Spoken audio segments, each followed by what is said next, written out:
நம்மள பொறுத்த வரைக்கும் மோனலிசா அப்படின்னா இவங்க மூஞ்சி தான் ஞாபகத்துக்கு வரும். டேய் மச்சான், இவங்களை இங்கே ஏன்டா கூட்டு வந்த?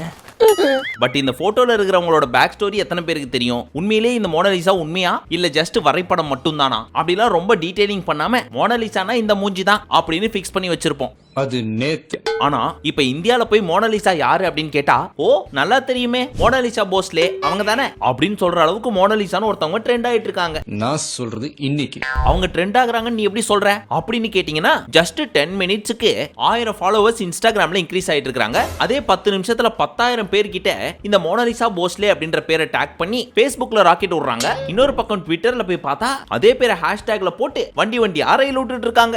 நான் அதை பார்க்கணும். இது அரசல் பொருசலா நம்ம கண்ணுக்கு காதுக்கெல்லாம் வந்து சேர்ந்துச்சு. யாருமா அந்த பொண்ணு, நமக்கே அவங்க யாருன்னு தெரிஞ்சுக்கணும் போல இருக்கே அப்படின்னு ஓபன் பண்ணி டீடைல பார்த்தா, யார் அந்த ஆளு?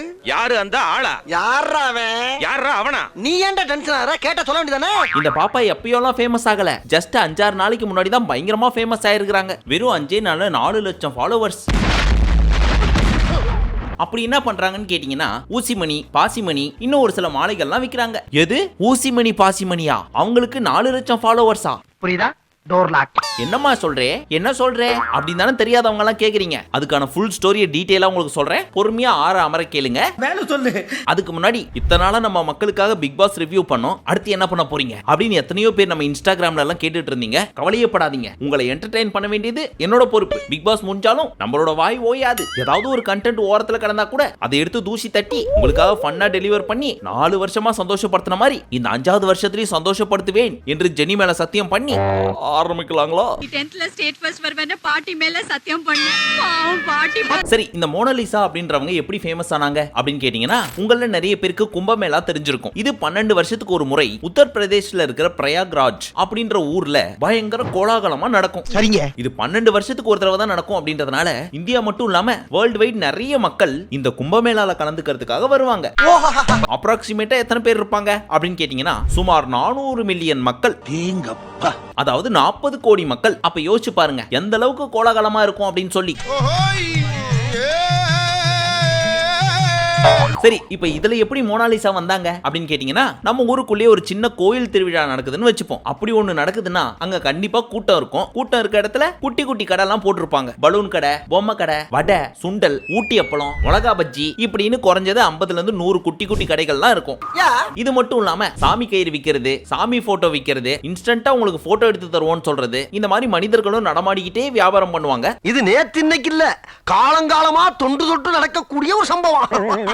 ஒரு சின்ன திருவிழாக்கே இப்படின்னா கிட்டத்தட்ட 40 கோடி மக்கள் கலந்துக்கிற அந்த ஒரு பெரும் திருவிழால எத்தனை வியாபாரிகள் வருவாங்க. அப்படி வந்த ஏகப்பட்ட பேர்ல ஊசிமணி பாசிமணி எல்லாம் விக்கிறதுக்காக வந்த ஒரு சின்ன குடும்பம் தான் மோனாலிசாவோட குடும்பம். இண்டோர்ல இருந்து வந்திருக்காங்க. அப்ப இந்த மோனாலிசா போஸ்லே அப்படின்றவங்க ஒரு சில மாலை எல்லாம் கையில வச்சுக்கிட்டு வித்துக்கிட்டே வந்திருந்திருக்காங்க. அப்ப பெருசா வியாபாரம் ஆகல. நேத்து கொஞ்சம் வியாபாரம் பரவாயில்ல, இன்னைக்கு கொஞ்சம் இழுக்குது. இப்போ டெக்னாலஜி வளர்ந்து போச்சு இல்லையா? சோ குட்டி குட்டி கடை, நடமாடும் மனிதர்களின் வியாபாரத்தை தாண்டி டிஜிட்டல் மனிதர்கள் என்ன பண்ணுவாங்க, வீடியோ எடுத்து இன்ஸ்டாகிராம்ல ரீல்ஸா விடுவாங்க, இல்ல யூடியூப்ல vlog மாதிரி போட்டு அது மூலமா காசு பாப்பாங்க, இல்ல ஒரு நியூஸா போடுவாங்க. இதுல நம்ம கிரியேட்டர்ஸ் என்ன பண்ணிருக்காங்க, வயசான அகோரிகள்ட்ட எல்லாம் போய் இன்டர்வியூ எடுத்தோம்னா 10ல இருந்து 100 வியூஸ் தான் போகும். இதுவே ஒரு அழகான பெண்ணை போய் இன்டர்வியூ எடுத்தா குறைஞ்சது ஒரு 1 லட்சமாவது போகும். கம்பெனி சீக்கிரத்தை வெளியே சொல்லாதடா, அப்படின்னு நம்பி போய் எந்த பொண்ணை எடுக்கலாம்னு பார்த்துட்டே போயிருக்காங்க. அப்படி பாக்குறப்போ நம்ம மோனாலிசா மாலையெல்லாம் வித்துட்டு வந்திருக்காங்க. இவனை அடிக்கலாம், பாவியா இருக்கான். அடடே, பொண்ணு பாக்குறதுக்கு ரொம்ப லட்சணமாவும் அழகாவும் இருக்கே, இந்த பொண்ணை இன்டர்வியூ எடுத்தோம்னா கண்டிப்பா நம்ம வீடியோ ஹிட் ஆயிரும் அப்படின்னு சொல்லி அந்த பொண்ணு கிட்ட போய் பேச்சு கொடுத்துருக்காங்க. அந்த பொண்ணு யாருமே மாலை வாங்க மாட்டாங்க பையா, நீங்களாவது வாங்கிக்கீங்களேன் அப்படின்னு சொல்லி ஒரு வீடியோல சொல்லி இருக்காங்க. और बाबा लोग दिल के बहुत सच्चे होते हैं. பூஜா கரானா ஹே. அந்த வீடியோவை யூடியூப்ல போட இந்த பொண்ணை எங்கேயோ பார்த்த மாதிரி இருக்கே, அழகாவும் இருக்கே, நம்மளும் கவர் பண்ணுவோம் அப்படின்னு ஒரு சிலர்லாம் போட்டோ எடுத்து இன்ஸ்டாகிராம்ல போட, திடீர்னு திரும்புற பக்கம்லாம் மோனாலிசா மோனாலிசா மோனாலிசான்னு சொல்லி போட்டோ மேல போட்டோவா போட்டுட்டு இருக்காங்க. யாருப்பா இந்த மோனாலிசா அப்படின்னு நம்மள மாதிரியே ஒரு கியூரியாசிட்டியில போய் பசங்க எல்லாம் சர்ச் பண்ணி பார்க்க, சாதாரண மாலை விக்கிற பொண்ணு எவ்வளவு அழகா இருக்கிறாங்க. நைஸ் கேர்ள் அப்படின்னு கமெண்ட்ஸ் பறக்க, அவ்வளவுதான் அக்கம் பக்கத்துல இருக்க கிரியேட்டர்ஸ் எல்லாரும் மைக்க தூக்கின்னு மோனாலிசா கிட்ட வந்துட்டாங்க. அவங்களும் பொழப்பு நடத்தணும் இல்லையா? இப்ப வந்து இன்டர்வியூ பண்ணவும் அவங்க என்ன தெரியுமா சொன்னாங்க, எல்லாரும் என் கூட வந்து செல்ஃபி எடுத்துக்கிறாங்க, இன்டர்வியூ எடுக்க வராங்க, ஆனா ஒரு பயமுள்ள கூட என்கிட்ட இருக்கிற மாலையோ மணியோ வாங்க மாட்டேங்குதுங்க அப்படின்னு ஃபீல் பண்ணி சொல்லியிருக்காங்க. மனுஷனாடா நீங்க எல்லாம். ஐயோ அரசல் பொரசலா தெரிஞ்ச மக்கள்லாம் ஐயோ பாவம் எவ்வளவு கஷ்டப்படுது இந்த பொண்ணு அப்படின்னு சொல்லி ஹேஷ்டேக போட்டு மீண்டும் மீண்டும் ட்ரெண்ட் பண்ண ஆரம்பிச்சாங்க. இப்போ வரைக்கும் வியாபாரிகள் மட்டும் தானே உள்ள பூந்தாங்க. ஆனா இப்போ நம்ம பசங்க உள்ள பூந்து அந்த போட்டோவை அழகா எடிட் பண்ணி சோஷியல் மீடியால அப்லோட் பண்ணி அழகே பொறாமைப்படும் பேரழகு அப்படின்னு ஒரு கேப்ஷனையும் போட்டு பேக்ரவுண்ட்ல ஒரு சில சாங்கையும் போட்டு ரீ அப்லோடும் பண்ண ஆரம்பிச்சாங்க. அது இன்னமும் ட்ரெண்ட் ஆக ஆரம்பிச்சது. சார் என்ன சார் சொல்றீங்க? நம்ம கடமை நம்ம செஞ்சு தானே சார் ஆக வேண்டியிருக்கு. இப்போ வெறும் மோனாலிசா போஸ்லேவா இருந்தவங்க வைரல் கேர்ள் மோனாலிசா போஸ்லே ஆயிட்டாங்க. இத பார்த்துட்டு அந்த 40 கோடி மக்கள் அங்க சுத்திட்டு இருப்பாங்க தெரியுமா? அதுல ஒரு சில பீஸுங்க மட்டும் பப்ளிசிட்டிக்காக என்ன வேணா பண்ணலாம்னு நினைக்கும் தெரியுமா? அவங்க எல்லாம் போய் இந்த பொண்ணோட செல்ஃபி எடுத்துக்கிறதோட நிறுத்தாம தொட்டு பேசுறது, கையை பிடிச்சி இழுக்கிறது, கண்ட இடத்துல கை வைக்கிறது, இது எல்லாத்தையும் தாண்டி அவங்க தங்கியிருக்க இடம் எது அப்படின்னு பார்த்தா சாதாரண ஒரு டென்ட். அதுக்குள்ள அம்மா, அப்பா, அண்ணன், இந்த பொண்ணு அப்படின்னு ஒரு குடும்பமே தங்கி இருக்கும். அந்த டென்ட்டுக்கு இவங்களை தேடிக்கிட்டு அவங்க அம்மா பின்னாடியே போயிருக்காங்க. இந்த மாதிரி அந்த பொண்ணுக்கு குடைச்சல் மேல குடைச்சல கொடுத்துருக்காங்க. அந்த பொண்ணு எவ்வளவு தூரம் தான் தப்பிச்சு ஓடும்? ஐயோ என்னதான் சொல்ல வரானே தெரியலையே.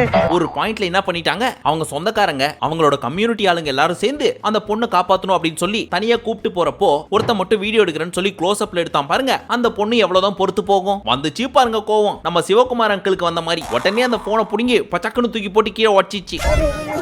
मोनालिसा की तबीयत खराब हो चुकी है.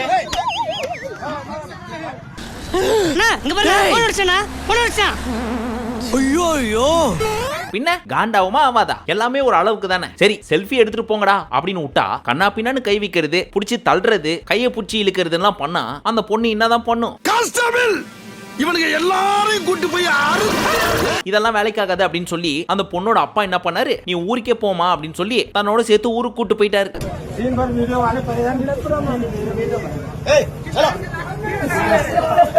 உடனே கிளம்பி போயிடுமா? உங்களை விட்டுட்டு எப்படிப்பா? எங்களை பத்தி கவலைப்படாத, எங்களுக்கு ஒண்ணு ஆகாது. நீ அவங்க கிட்ட மாட்டிக்கவே கூடாது. சரி இப்போ இந்த பொண்ணு என்ன சொல்றாங்க அப்படின்னு கேட்டா நிறைய பேர் என்கிட்ட வருவாங்க, நானும் மாலை தான் வாங்க போறாங்க அப்படின்னு பார்த்தா செல்ஃபி எடுத்துக்கிறேன் அப்படின்ட்டு போயிருவாங்க. ஒரு சிலர் ரொம்ப கடுமையா நடந்துப்பாங்க, செல்ஃபி எடுத்தே ஆகணும் அப்படின்னு சொல்லி. நானும் கண்ணாடி, ஃபேஸ் மாஸ்க் அப்படின்னு எது போட்டு மறைச்சாலும் நான் தான் அப்படின்னு கண்டுபிடிச்சு என்ன வந்து சுத்தி நின்னுக்கிறாங்க. என்ன நினைச்சிட்டு எல்லாரும்? நானும் பல கட்டப்ப கஷ்டப்பட்டு போட்டு வர்றேன், எப்படி கண்டுபிடிக்கிறீங்க? பின்னால ஆள் விட்டு பாக்குறீங்களா? ஆனா வியாபாரம்னு கேட்டா ஒண்ணுமே நடக்க மாட்டேங்குது. எல்லாமே அப்படி இப்படியே தான் கிடக்குது. ஒரு பாயிண்ட்ல அவங்க பண்றதெல்லாம் பாக்குறப்போ எனக்கு ரொம்ப பயமா இருக்கு. அதனால தப்பிச்சு ஓடுறதுக்காக என்னோட செருப்பு, துப்பட்டாவை கூட அங்கேயே விட்டுட்டு குடுகுடுன்னு ஓடி வந்துட்டேன் அப்படின்றாங்க. சார் இவனை என்ன பண்ண சார்? சரிமா ஆனதா ஆயி போச்சு. இப்ப நீ பயங்கர ஃபேமஸ் ஆயிட்ட, வைரலா வேற போயிட்டு இருக்க, உன் கண்ணழகு, உன் சிரிப்பழகு அப்படின்னு நிறைய பேர் என்னென்னவோ சொல்லிட்டு இருக்காங்க. ஆல்மோஸ்ட் இப்போ ஒரு செலிபிரிட்டி தான் வச்சுக்கேன். ஒருவேளை உனக்கு பட வாய்ப்புகள்லாம் கிடைச்சா என்ன பண்ணுவ அப்படின்னு கேட்டதுக்கு சான்ஸ் கிடைச்சா கண்டிப்பா போவேன். போவியா? பெரிய பெரிய ஊருக்குலாம் வரணும்னு சொல்லுவாங்களேமா. வாய்ப்பு கிடைச்சா கண்டிப்பா வருவேன். स्टार फिल्मों में काम करना चाहती हूँ. हाँ, अगर किस्मत में होगा जरूर बनोगी. 1 week later. You there? Yeah, I am that Maggie who came on the stage.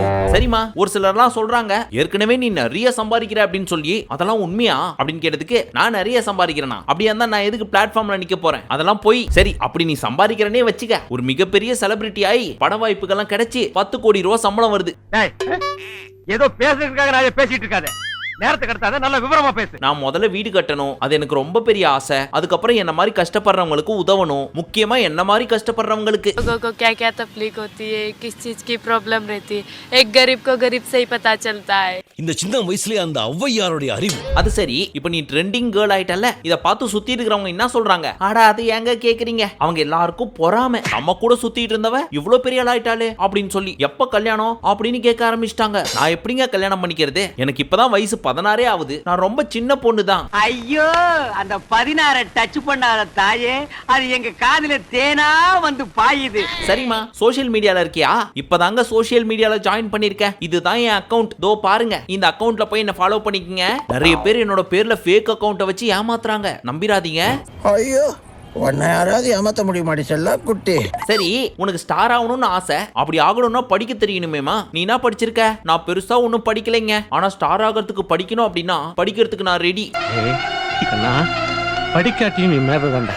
சரி உனக்கு இந்த வியாபாரத்துல எவ்வளவு லாபம் வரும்? ஒரு நாளைக்கு 100 ரூபாயில இருந்து 1000 ரூபாய் வரைக்கும் வருங்க. அதுவும் இந்த மாதிரி பெரிய பெரிய திருவிழா நடக்கிறப்பதான் வரும். மத்த டைம்ல எல்லாம் ஒண்ணுமே வியாபாரம் இருக்காது. Sorry sir, உங்க வியாபாரத்தையே படுக்க வச்சிட்டேன்னு நினைக்கிறேன். கடைசியா ஒரு கேள்வி, இந்த மாதிரி இருக்கவங்க எல்லாம் பெரிய ஆள் ஆயிட்டாங்க அப்படின்னா பழசெல்லாம் மறந்துருவாங்க. நீங்க அப்படியா? சேச்சே, நான் மத்தவங்கள மாதிரிலாம் கிடையாது. எந்த நிலைமைக்கு போனாலும் இப்படியே தான் இருப்பேன், பழச மறக்கவே மாட்டேன். ஐயோ எப்படி வளர்த்திருக்காங்க. இப்போ இந்த பொண்ணை ஊருக்கு கூட்டு போயிட்டாங்க. அங்க போய் பார்த்தா மேக்கப் எல்லாம் போட்டு ஒரு சில வீடியோஸ்லாம் போஸ்ட் பண்ணிருக்காங்க. ஐயோ பாவம், நல்ல வியாபாரம் பண்ணிட்டு இருந்த பொண்ணு இப்ப வியாபாரமும் போச்சு, ஊருக்கு அமுச்சு விட்டாங்களே அப்படின்லாம் யாரும் ஃபீல் பண்ணாதீங்க. எல்லா ஒரு கெட்ட விஷயத்திலயும் கண்டிப்பா ஒரு நல்லது நடக்கும். அதே மாதிரி இந்த பொண்ணுக்கும் ஒண்ணு நடந்துச்சு. அது என்னன்னு கேட்டீங்கன்னா, ஒரு பாலிவுட் டைரக்டர் உன்னை வச்சு நான் படம் பண்றேம்மா, ஓகேவா அப்படின்னு கேட்டிருக்காரு. அந்த டைரக்டர் யாருன்னு கேட்டீங்கன்னா சனோஜ் மிஸ்ரா. அண்ணன் கிட்ட கதை சொல்றதுக்கு கைதாய் வந்திருக்காங்க.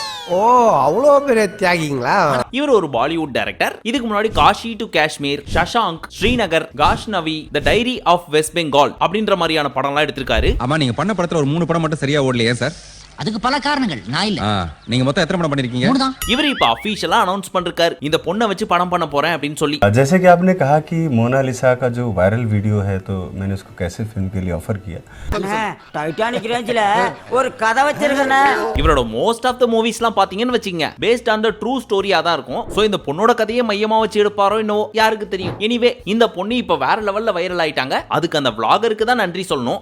நான் என் கடமையை தான் செஞ்சேன் மச்சான். சரி, இப்ப நம்ம ஊர் மக்கள்லாம் இதுக்கு என்ன சொல்றாங்க அப்படின்னு கேட்டீங்கன்னா, மிக்சரா சொல்லிட்டு இருக்காங்க. அதுல 50% மக்கள் இதை விட எங்க தமிழ் பொண்ணுங்க எல்லாம் சூப்பரா இருப்பாங்க அப்படின்னு ஒரு சிலர். அவ்வளவுதான் இந்த பொண்ணோட கண்ணெல்லாம் அழகா இல்லையே, ஓவர் பில்டப்பா இருக்கே. கண்ணு கொஞ்சம் சிரிச்சா அழகா இருக்கு, மத்தபடி எனக்கு ஒன்னும் பெருசா தெரியல அப்படின்னு ஒரு சிலர். இன்னொரு 50% ஆஃப் மக்கள், அடேங்கப்பா கண்டாலே கிறுக்கேத்தும் கஞ்சா வச்ச கண்ணு, அதுலயும் அந்த சிரிப்பு சான்ஸே இல்ல, என்ன விட்டா நான் 4 படம் கூட பார்த்துட்டே இருப்பேன் இப்படி எல்லாம் சொல்லிட்டு இருக்காங்க. ஆனா அந்த பொண்ணு வாலண்டியரா போய் என்ன வைரல் ஆக்கி விடுங்க அப்படின்னு கேட்கலையே. ஒரு கெட்டதுல நல்லது நடக்கிற மாதிரி அந்த பொண்ணே எதிர்பார்க்காத மாதிரி ஒண்ணு நடந்து போச்சு. அதுல இருந்து வர்ற ஒரு சில நன்மைகளை வேணாம்னா சொல்ல முடியும். சோ சான்ஸை யூஸ் பண்ணிக்கிறாங்க. தப்போ ரைட்டோ, கடவுள் எனக்கு கொடுத்த கடைசி சான்ஸா நினைச்சுக்கிறேன். எது எப்படியோ வருஷத்துக்கு ஒரு 5-6 பேரை இப்படி ட்ரெண்ட் பண்ணி விட்டுறாங்க. ஆனா ஏன்னு கேட்டா அதுக்கு ஒரு காரணம் சொல்றாங்க பாருங்க. அதெல்லாம் கேக்குறப்போ யோ இதெல்லாம் ஒரு காரணமா அப்படின்ற மாதிரி தான் இருக்கு. ஆரம்பத்தில் நானும் தான் நம்பல, நம்பினாதான் சோறு போடுன்னு தாத்தா சொன்னாரு, அதுல இருந்து நம்பிட்டேன். சரி, இத பத்தி உங்களோட கருத்து என்னன்னு சொல்லி கமெண்ட் செக்ஷன்ல சொல்லுங்க. இனி நம்ம சேனல்ல இருந்து டெய்லி வீடியோ வருமா அப்படின்னு கேட்டா கண்டிப்பா கஷ்டம். பட் முடிஞ்ச அளவுக்கு விரைவில் உங்களுக்கு வீடியோவை போட்டு ஆரம்பத்துல சொன்ன மாதிரி ஜெனி மேல சத்தியமா எவ்வளவு உங்களை என்டர்டெயின் பண்ண முடியுமோ அவ்வளோ பண்றோம். சோ பிக் பாஸ் முடிஞ்சிச்சுன்னு அன்சப்ஸ்கிரைப் பண்ணிட்டு போகாம நம்மளோட மத்த கண்டென்ட்டையும் பாருங்க. அண்ட் பிடிச்சிருந்தா அப்படியே சப்ஸ்கிரைபும் பண்ணுங்க. மீண்டும் உங்களை அடுத்த வீடியோவில் சந்திக்கும் வரை நன்றி, வணக்கம், நமஸ்தே, நமஸ்கார்.